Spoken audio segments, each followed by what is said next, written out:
Thank you, Michael. So for the SSM TWG, we are working on Swordfish.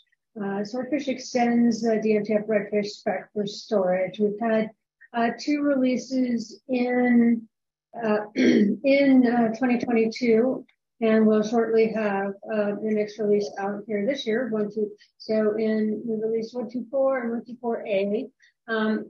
Fundamentally, continuing to add support for NVMe and NVMe OF configurations, adding support for JBOF, EBOFs, and a lot of work on NVMe over Fabrics attached configurations.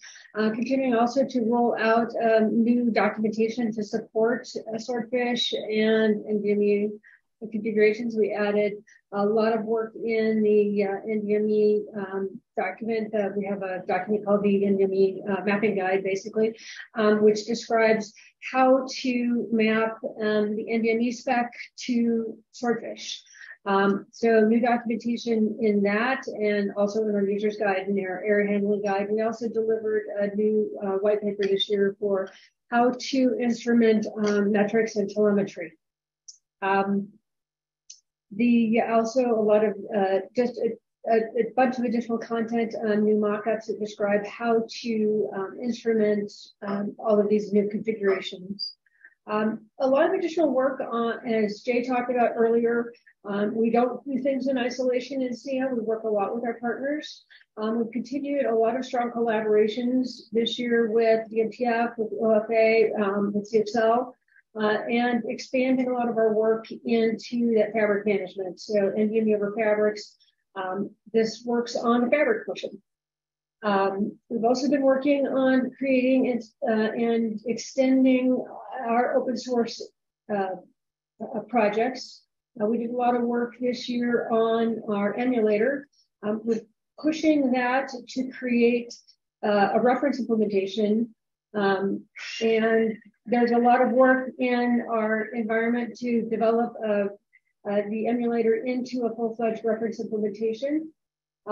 We've got that pretty close. It's almost to the point of basically getting to pass our performance test environment, and having it to we've basically just got a couple of little things that will be finished this year to get to the point of passing, being able to pass our own performance test environment. 124A also is nearly through the ICE cycle to have our latest release also be a full-fledged ISO release. Next. So what we're working on this year, again, continuing this collaborations with NVM Express and DMTF, adding a bunch of additional support for NVMe and NVMe over Fabrics capabilities. We're trying to stay fairly close to lockstep as those new NVMe features are added. A lot of those things are working on things like enhanced namespace management, and partnering with computational storage, key value. There are new support for TP11, which is general purpose NVMe over Fabrics support, domain management, the new NVMe over Fabrics boot, and looking at specifically at the storage use cases. So a lot of work there, and also continuing that collaboration with the Over Fabrics Alliance and DMTF to add support for additional NVMe over Fabrics, to extend those to additional types of fabrics. We also are looking this year to expand and work with support for additional SNIA standards and work groups, computational storage, SDXI, and the XPU environments.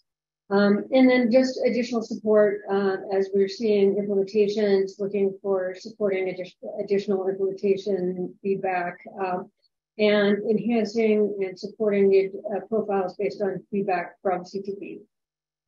Next. We have very strong membership across the board. A lot of companies. We've also are seeing continuing to see growth and new companies joining. As with last year, additional companies just continue to join the TWG. Next, and no changes here. Again. We continue to have a very strong, targeted industry impact is, supporting the storage management specs and, driving to enhance the storage management spec for the ecosystem for management of server attached storage, external storage, management of NVMe, NVMe over Fabrics, ecosystems, clouds, hyperscalers, hyperconverged, and enterprise data centers. We'd love to have folks, join and engage, engage with us. And please join us. Thanks.